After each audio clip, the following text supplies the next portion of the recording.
Magandang gabi po sa inyo lahat mga ka-farmer. Let's go farming na po. Ito na po yung ating maalagang sisiw. Gabi na naman, medyo malamig po ngayon ang panahon, nakakasar. Okay lang tayo nag-brooding tsaka tumira yung lamig. Pero okay lang po at kulob naman itong ating brooding area. Kaya hindi rin tayo nangangamba. So far po wala pa namang silang mortality. Hindi kagaya sa malaking kulungan ko pag ako'y nag-brooding doon. Pag itong araw, pang second day, first day po, ay kundi kawala-walaan 7 or hanggang 10 ang mortality. Dito po sa cage type na ginawa ko, wala pa pong mortality.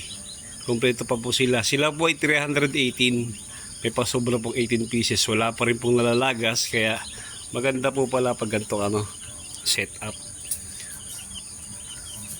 Hindi ko na po tinaas yung ilaw kasi mas maganda pala po nakababasa. Okay na po yan, hindi ko na binago.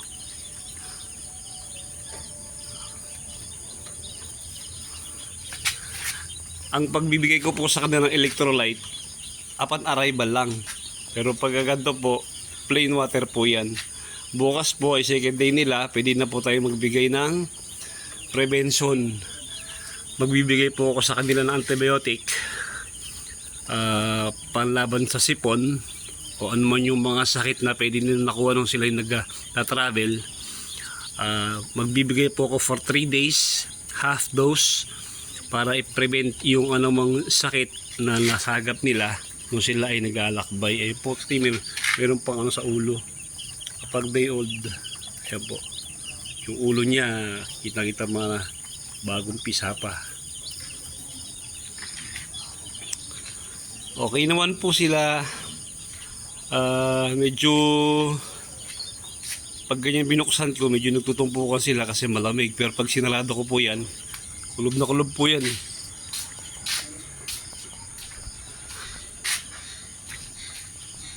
May konting ventilasyon lang po siya sa gilid.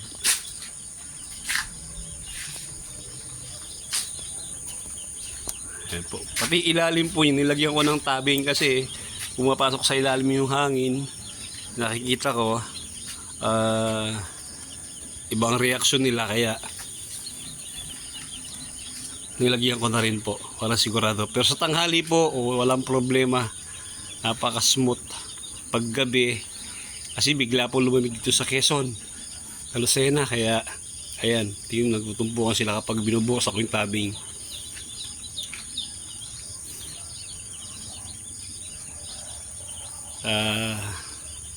Sana sa ganitong sistema ng pagbubrooding makakabisado natin kasi maganda po, walang mortality. Malaking bagay po kasi halimbawa nag-alaga kayo ng mga 500 heads tapos nakapag-harvest kayo ng almost 500 din. Malaki pong maganda pong tutubuin niyo kasi ako po usually sa 500 na harvest ko mga 460 470. Yung 30 heads po kapag yun ay malalaki na, ay hindi lang po baka 5,000 yun, 5,000 mahigit. Kaya titignan natin itong gandong klaseng cage type. Maganda po siya. Ayan, maraming salamat po mga ka-farmer. Paki-like naman po yung ating video, paki-subscribe na rin po yung ating channel. Mabuhay po kayong lahat. Happy farming po.